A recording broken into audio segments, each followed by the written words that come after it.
तिसरी घंटा झाली, नाटक सुरू झालं.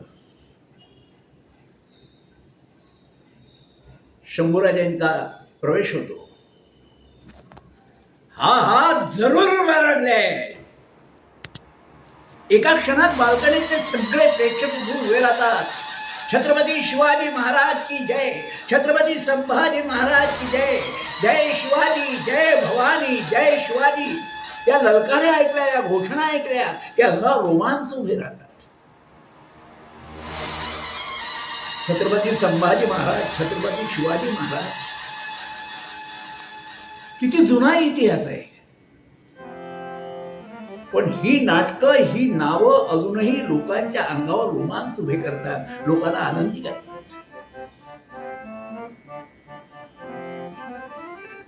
हे सगळं वातावरण बघितल्यानंतर एक क्षणभर आनंद वाटतो. लोकांची श्रद्धा किती मोठी असते. ज्या व्यक्तीने शंभूराजांची भूमिका केलेली आहे ती व्यक्ती म्हणजे शंभूराजे नव्हे, ते प्रेक्षकांना माहिती असतं. पण त्या 3 तासाच्या कालावधीत प्रेक्षक त्या व्यक्तिरेखेवर जणू हे शंभूराजेच आहेत असं मानून प्रेम करतात.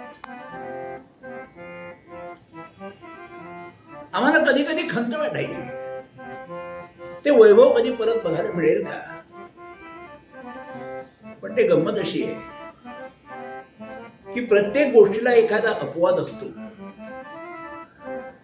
काळ बदलला, माणसं बदलली, संशोधन बदलली,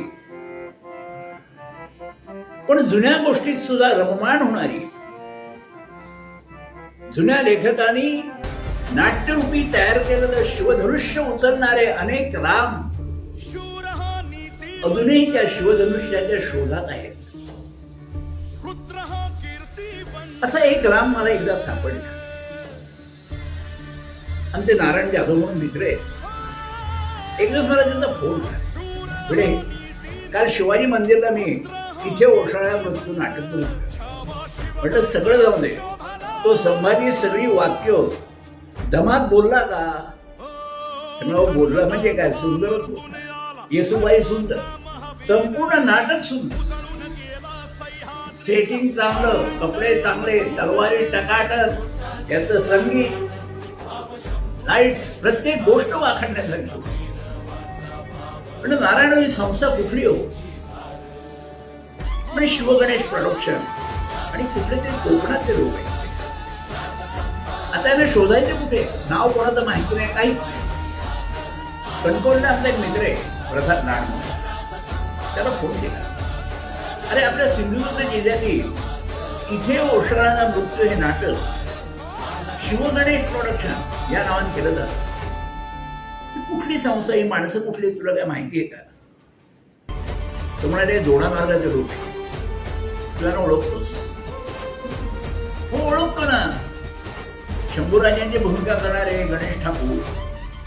म्हणून मला त्यांचा फोन नंबर दे. म्हणजे का हो, अरे त्या नाटकाची प्रशंसा मी खूप ऐकली, मला आनंद वाटला, त्यांचं कौतुक करणं आवश्यक आहे. मी रात्री 10 वाजता फोन केला आणि सांगितलं मी कौतुक करण्यासाठी फोन केलाय. तुमच्या प्रयोगाची कीर्ती माझ्या कानावर आली, मला अतिशय आनंद वाटला आणि त्या आनंद प्रेक्षक मी तुम्हाला फोन केलाय. मुंबईत कधी प्रयोग असेल तेव्हा मला सांगा. ते म्हणाले जरूर सांगू.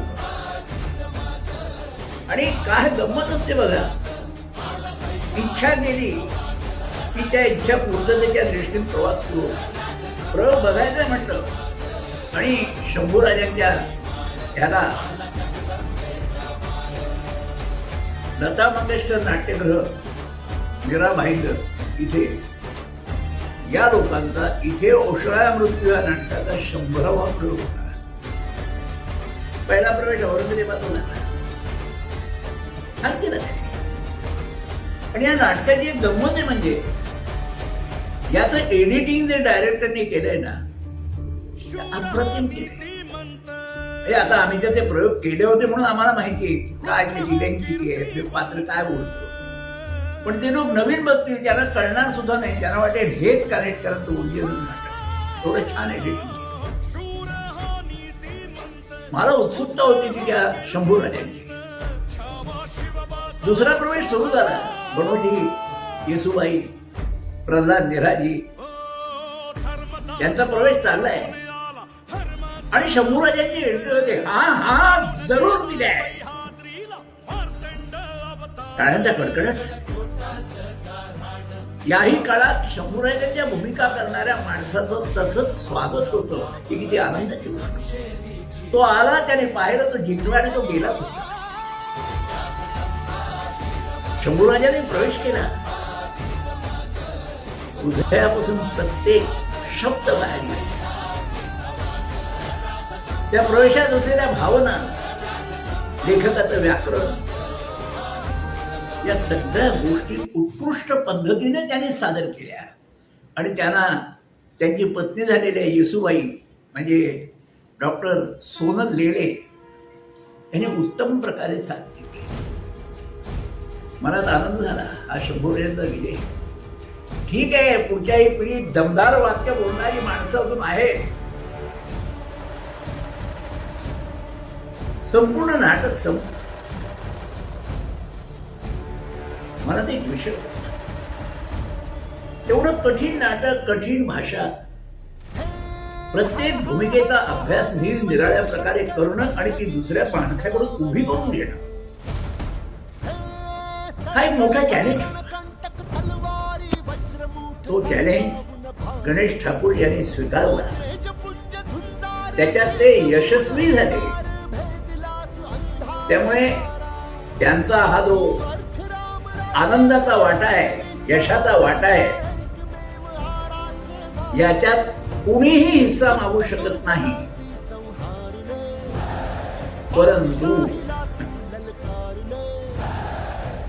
कर्तृत्व, मेहनत, प्रचंड अभ्यास असा करून येसूबाईचं काम करणाऱ्या डॉक्टर सोनल लेले यांनी मात्र त्याच्या हिस्सा अधिकाराने घेतला. मागावा लागला नाही, तो आपोआप पडला. येसूबाई या भूमिकेचा आणि उत्कृष्ट अभ्यास, सगळ्या भावना, साहित्य, वाक्याचं व्याकरण, श्वासावर प्रचंड कंट्रोल ठेवून त्यांनी ती भूमिका केली. नट ज्यावेळी रंगमंचावर वावरतो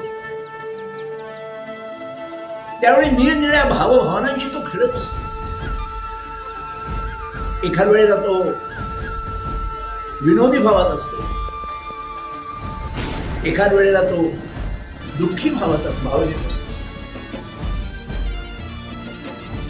त्या भावना प्रकट करताना जर प्रेक्षक तुमच्या भावनेशी सहमत झाले, तुमच्या भावनेबरोबर प्रवास करू लागले, याचं सुंदर उदाहरण द्यायचं म्हणजे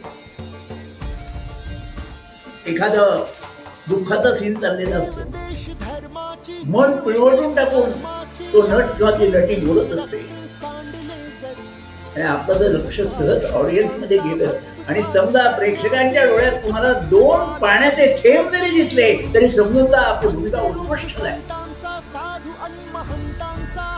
शिवा शिवाची जडली समाधी, तसा हा प्रकार असतो. नटाने प्रेक्षकांना समाधीवस्था प्राप्त करून देणं आवश्यक असतं आणि ती ज्यावेळी निर्माण होते त्यावेळी समजायचं आपलं काम उत्कृष्ट झालंय, आपलं नाटक चांगलं चालणार आहे. यश अपयश हा नशिबाचा भाग असतो. पराक्रम आपल्या कर्तृत्वान करायचा असतो. या लोकांनी हे नाटक घेऊन ते पाहण्याचा परत आम्हाला आनंद दिला. आणि जसं त्या लोकांनी सांगितलं, मी शिवाजी महाराजांचा मावळा, मी शंभूराजांचा मावळा, मी शाहू महाराजांचा पेशवा, तसं आताही आम्ही अधिकाराने सांगतो की या नाटकात मी सुद्धा कधीतरी काम करीत होतो. आणि हे सांगायचा चान्स जो आहे तो शिवगणेश प्रोडक्शन या संस्थेने गणेश ठाकूर, डॉक्टर सोनल लेले या लोकांपायी आम्हाला प्राप्त झाला. गणेश ठाकूर, डॉक्टर सोनल लेले, तुम्ही सुविज्ञ लोक आहात, अभ्यासू लोक आहात. अशीच निरनिराळ्या प्रकारची चांगली चांगली नाटकं निर्माण करा, लोकांना आनंद द्या. एक गमतीची गोष्ट आहे.